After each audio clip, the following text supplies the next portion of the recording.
we're carrying on with the stuff that we've got to get done. The next thing that could do with doing is removing this wheel arch liner, because I've removed the other side, so I'd need to remove this side anyway.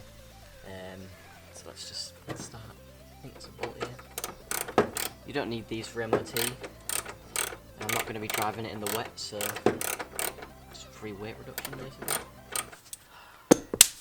There's a massive fucking spider. They're all over the whole car. Gonna get a tissue and kill it.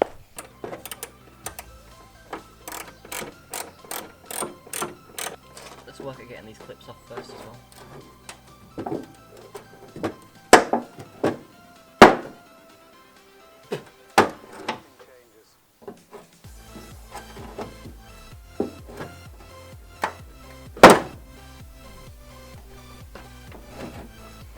If you can't get the clips out, I can get those out later, so I'll just break this instead. That works too.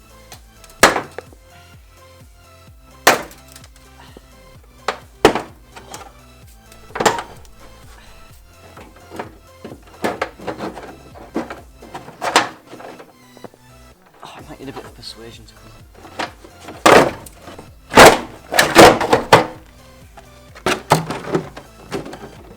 Oh.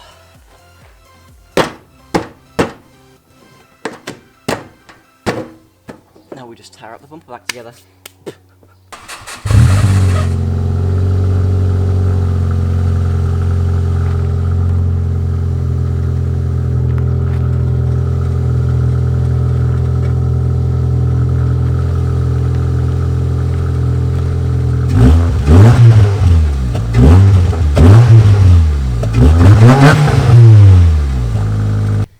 So, I haven't filmed in a long while because I've just been getting shit done. The last thing you saw was the exhaust that I just test fitted. I've put it back on there now.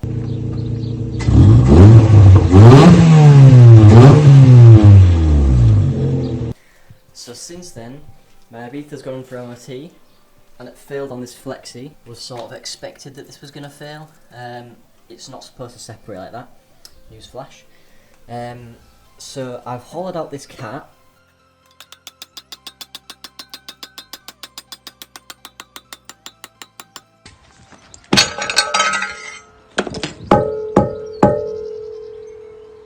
And I've got a brand new cat on the car at the minute.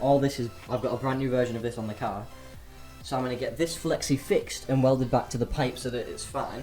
And I'm going to have a hollowed out cat and put it on the car so it'll be literally straight through. And hopefully it'll pop and bang flames and stuff maybe. And then I'll have the brand new cat that's already on the car. I'll take that off and I'll store it in the garage. And then when it has to have an MOT again next time, I'll put the brand new cat on it and it'll pass emissions and everything first try. So yeah, the Corolla. I don't think I filmed me putting the sun strip on it, but that happened. And I also got a Broke Boy sticker for it.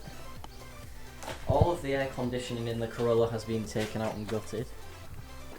So, not going to get in now because it's still on jack stands and stuff, but everything inside, well, that still needs to be taken apart because that goes back to the air condition. It goes back through to the compressor inside the engine bay, which is on the belt, so I need to get a blank pulley for that, which is like 50 quid off eBay, so that's not really, it still runs and it still drives fine without taking this compressor off at the minute. It's just obviously eventually I want to get rid of this radiator inside, because at the minute I have no way of controlling it, so it's just, I don't know what it'll do all the time. It might be really cold or really hot all the time, but I've taken all the vents out as well. I mean, like, they're behind the funnel and stuff for the vents. So that's the whole dash basically stripped out at the minute. I've taken, well, the old seats at the tip now, but I need to measure up this gap here, and I can get some bucket seats and get some platforms for it to sit on and mount to these original rails, which will be cool. I want to get some Corbo Monacos. They're about £200 per seat, so I'll probably have to get one seat, and then next month I'll get the other seat, because, you know, apprentice wage and stuff. The steering wheel had a bit of play in it, back up and down. It was a bit wobbly, which was a bit sketchy. I thought it was a problem with the Boss kit, but it wasn't.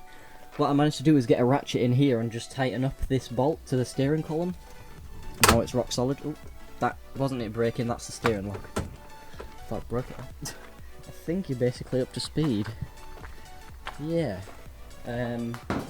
So it's actually honestly nearly ready for the road, which is exciting. So long as I can actually afford to insure it, as long as it's not ridiculous, because it'll be after I've got my 1 year's no claims. I'm not sure it'll make a difference really, because I won't be able to apply it to this car. Basically, you're only allowed to apply your 1 year no claims on one car, or one vehicle. So if I have two, I would have to get a joint car policy, and because they're both modified, probably not going to happen, because that's going to be really expensive.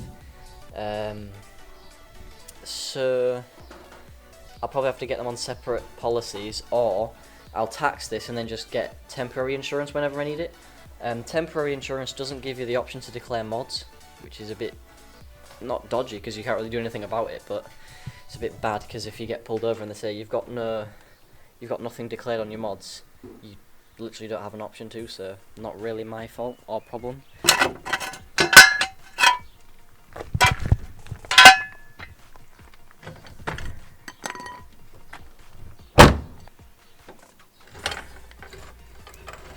I've attached the bumper fully back together, mainly with tie wraps, but you know, I like the sticker, looks really cool.